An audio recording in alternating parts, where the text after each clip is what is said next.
everybody. Welcome back. We are here again. Same panel, same gig. But in case you missed them, we are here answering questions that you guys submitted early in this year. These are legitimately your questions from all of our campuses if you were hanging out with us the last couple of months. And I've got a panel here who's going to answer them. But I've realized I've never introduced myself. I've only ever had them introduce themselves. So I'm taking over today. My name is Julianne. I'm one of our kids pastors, and I largely work on these sorts of videos, but I do wander around the campuses a little bit, but mostly you'll see me at West Covina on the weekends. Who are you guys?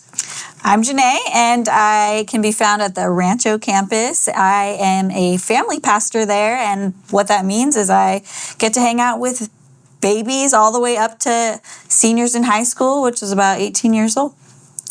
I'm Tyler. I'm the kids pastor here at... I was going to go with it. I was going to go. I'm Noah. I'm really tall.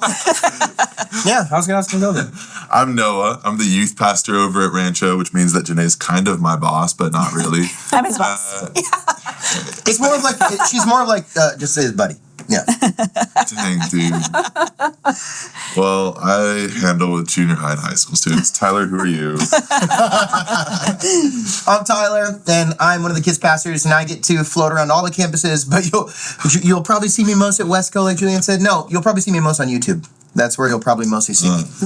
Rancho, I feel like. Or Rancho. That is the campus I live the closest to. Yeah. It's the best one. That's the campus that your children attend most frequently. It is. They love it there. They love it there. If you see a little blonde boy running around with a mullet, that's mine. Forrest. By the way, Forrest. my girlfriend loves Forrest and his I'm so glad.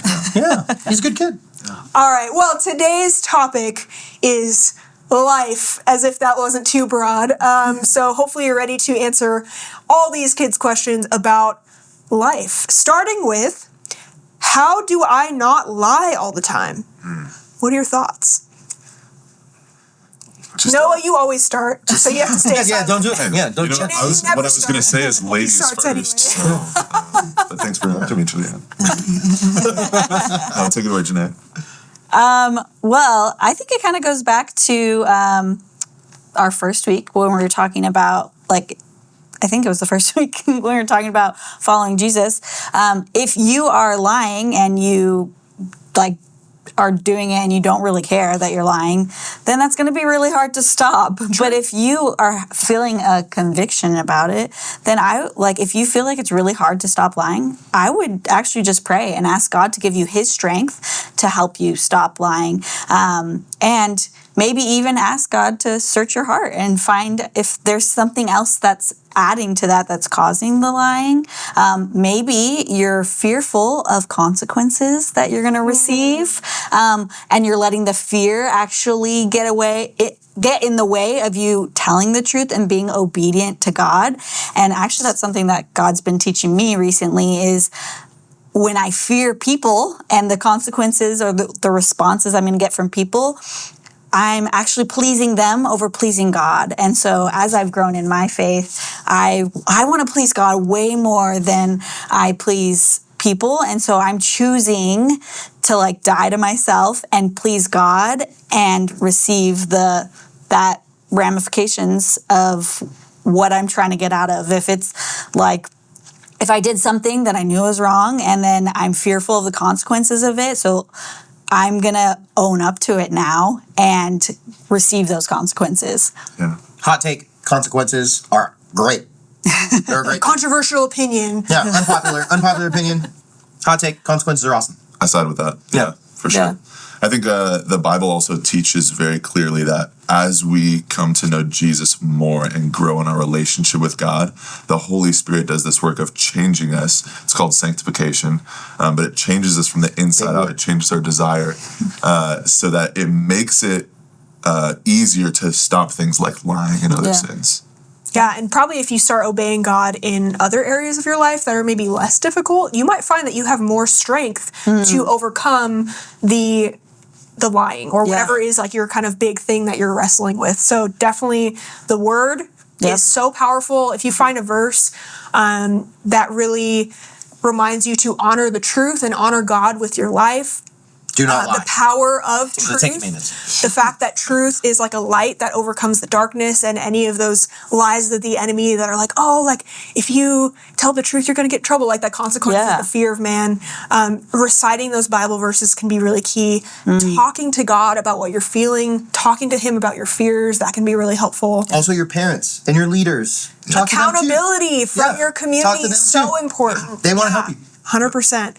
And honestly, that goes for any sin, not just lying. Yeah. But our next question is, why do so many people not believe in God? This is a huge question, but I want your 15-second answer. Well, I'll start. Yes, I think, honestly, our world gets us in, counting 10 seconds. Our world distracts us, and so we can, it's so easy to think, I can do this life without God, and so because of, especially where we live in the United States, it's so easy to do life and think I'm a good person and do good things, and so then it's why would I need God? So I think that's I think just a lot of people just don't know, and so they're deceived, they're confused, and especially if we think that life is about power and money. I feel like that's a really hard lie in the United States, that oh, of course I can live life without God because I have power and money, so what else do I need? It's comfort. But really, God says that life is not about power and money. Life is about loving God and loving others, which is a totally different frame for life. But I'm not supposed to be answering. 15 seconds. What do you guys think? Oh man, I was gonna say, I think the world, especially our culture, it pursues yourself, pursues your own gratification, meaning that you want what you think is going to make you the happiest, and a lot of times that is power and money and relationships with other people, right? And sometimes those are harmful relationships too, and all of the rules that we talked about in the first week that God puts in place, those are actually for our benefit. Rules with quotation marks. Those are cheat codes. Those are, exactly. They're guidelines and they're cheat codes for our benefit, to show us what will actually fulfill us and bring us joy and hope and peace. And these other things that people are pursuing, when you pursue yourself, you're not going to find it. But when you pursue God, you will find hope and fulfillment. And it's kind of an ironic kind of thing that a lot of people don't understand or can't really grasp. Yeah, Tyler, 15 seconds. Why do so many people not believe in God? Go. Okay, I'm not going to explain this any more than this. It's going to sound really weird. But people don't believe in God because oftentimes sin is fun. And sin is enjoyable, and sin feels good. So they want that more than they want God. Talk to your leaders about why sin is fun. Yeah. Facts. All right. We have some topics here that people just want to learn more about. Topic number 1 is money. Tell us about money. I buy groceries with money. Nice. Money can be a problem, and money cannot be a problem. Yep. Ultimately, money is a tool. Money is a tool that our society has created in exchange for goods. So before money was invented, I would be really good at making clothes, and I would trade my clothes for what I need to survive. Food. If someone's really good at making food, they make enough for them, and then they trade other people for what they need. Clothes, shelter, things like that. We trade money for those things. We trade our work for that money, and then trade that money for things that we need. Ultimately, money is just a tool. Yeah. And you don't need a ton of it. You need what you need to survive in the society that you live in. And anything other than that, dude, just use it to help other people. Yeah. Yeah, I think... Go ahead. Sorry, I didn't know. Well, I think the Bible makes it clear, too, that just like Tyler said, money is a tool, and so that means you can use it for good things and you can use it for bad things. And one of the things that I think a lot of times gets in the way is people treat money like it's the goal. The goal is to have all the money I can get, and that becomes your obsession and that one thing that you strive for. And God teaches that if you have any idols or gods over Him, that's a sin, and you're not going to be fulfilled by it, right? And so people pursue this money, and they're like, I need to get all this money, I need to get this, I need to get this. And they put it above God, even if God is second place. If it's above God, it's wrong. Yeah. And you're going to you're going to suffer the consequences. Like, you're not going to be as fulfilled as you would be if God was first place, you know, in your life. And I think that's why money is such a tricky topic, and probably why whoever, you know, was submitting this question, why they're asking, is because, kind of like what we were saying with the other question, the world wants us to think that money and power is the answer of life. Of like, if I just get more money, then I'm secure and I will be good. But God says, no, money is just a tool, and it's a tool that we can use wisely, and we can use it in a godly way to actually worship God and support the kingdom, but it's not the end goal of life. Yeah. And so I think that's why it gets kind of tricky of like, what do we do with this thing? Because it's really powerful, it's really deceptive sometimes, but it's also really powerful for good if we're doing things with it that are going to like love other people. Yeah. This next question is, the topic again is humility. So Janae, what can you tell us about humility? How do we find humility? I think Neither of us should answer that question. I'm strategically giving it Actually, the today. most humble person.